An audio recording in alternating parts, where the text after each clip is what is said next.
Assalamualaikum warahmatullahi wabarakatuh. Perkenalkan, nama saya Putri Siti Mesarah, NPM 0441-1953. Di sini saya akan mempresentasikan hasil penelitian dengan judul Pengaruh Komunikasi Persuasif terhadap Kinerja Karyawan PT Indolakto Cicurug Sukabumi. Dengan dosen pembimbing, Bapak Roni Jayawinangun, SEMSI. Jadi, di sini ada latar belakang. Latar belakang ini penulis tertarik untuk melakukan penelitian mengenai pengaruh komunikasi persuasif terhadap kinerja karyawan PT Indolakto Cicurug Sukabumi yang bertujuan untuk mengetahui pengaruh komunikasi persuasif Humas terhadap kinerja karyawan PT Indolakto Cicurug dan untuk mengetahui pengaruh penerapan komunikasi persuasif terhadap kinerja karyawan di PT Indolakto Cicurug. Untuk metode yang digunakan di dalam penelitian ini adalah dengan menggunakan pengolahan data kuantitatif. Lalu, di sini ada rumusan masalah. Yang pertama, bagaimana pengaruh komunikasi persuasif terhadap kinerja karyawan PT Indolakto Cicurug. Yang kedua, apakah penerapan komunikasi persuasif memengaruhi kinerja karyawan di PT Indolakto Cicurug Sukabumi? Nah, lalu di sini ada tujuannya.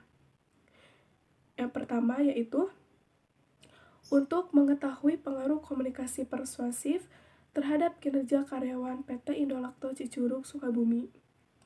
Yang kedua, untuk mengetahui pengaruh penerapan komunikasi persuasif terhadap kinerja karyawan di PT Indolakto Cicurug Sukabumi. Lalu di sini ada metode penelitian. Metode yang digunakan di dalam penelitian ini adalah dengan menggunakan pengolahan data kuantitatif, yakni mendeskripsikan mengenai pengaruh komunikasi persuasif terhadap kinerja pegawai PT Indolakto Cicurug Sukabumi.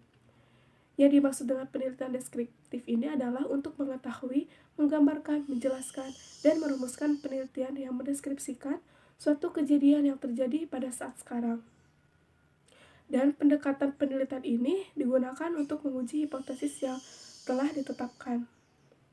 Lalu di sini ada hasil dan pembahasan. Yang pertama, jumlah responden pada penelitian karyawan PT Indolakto di Jalan Raya Siliwangi, RT 6 RW 6, Cicurug, Sukabumi, kode pos 43359 ini kurang lebih ada sejumlah 1.200 karyawan dan 22 responden. Yang pertama ada uji validitas. Dalam penelitian ini, menunjukkan bahwa sampel sebanyak 22 responden sehingga berdasarkan distribusi R-tabel, jika didapatkan harga hitung lebih besar dari R-tabel, maka dikatakan bahwa butir instrumen valid setelah terhitung semua. Lalu, untuk uji reliabilitas, peneliti mengukur reliabelnya suatu variabel dengan cara melihat Cronbach alpha dengan signifikan yang digunakan lebih besar dari 0,50. Suatu konstruk atau variabel dikatakan reliable jika memberikan nilai koefisien alfa dari Cronbach alfa lebih besar dari 0,50. Lalu berikut ini adalah hasil olah data SPSS untuk pengujian reliabilitas. Dari uji reliabilitas tabel pengaruh komunikasi persuasif atau disebut dengan X, dapat dilihat bahwa alfa lebih besar dari L tabel atau dengan kata lain 0,831. Ini artinya lebih besar dari 0,80, yang dimana hal ini membuktikan bahwa item yang terdapat dalam penelitian ini bersifat baik dan dapat digunakan.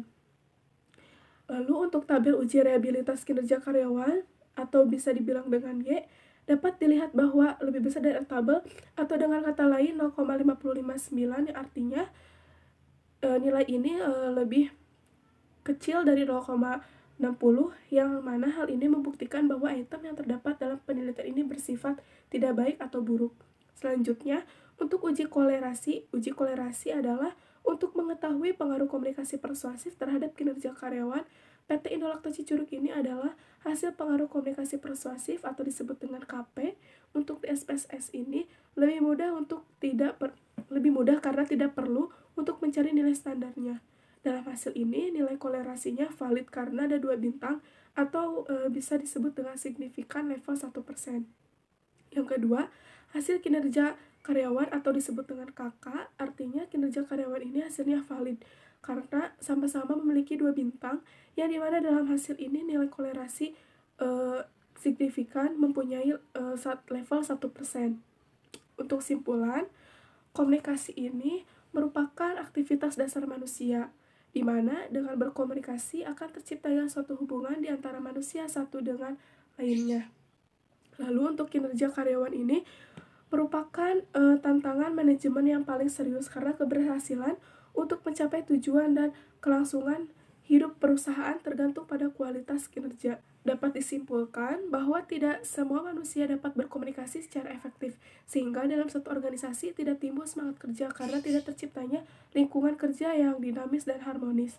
Lalu untuk saran, untuk penelitian selanjutnya menambah variabel primer lain yang mempengaruhi kinerja karyawan untuk penelitian selanjutnya bisa melakukan metode pengumpulan data untuk mendapatkan hasil penelitian yang lebih relevan dan lebih baik. Terima kasih. Wassalamualaikum warahmatullahi wabarakatuh.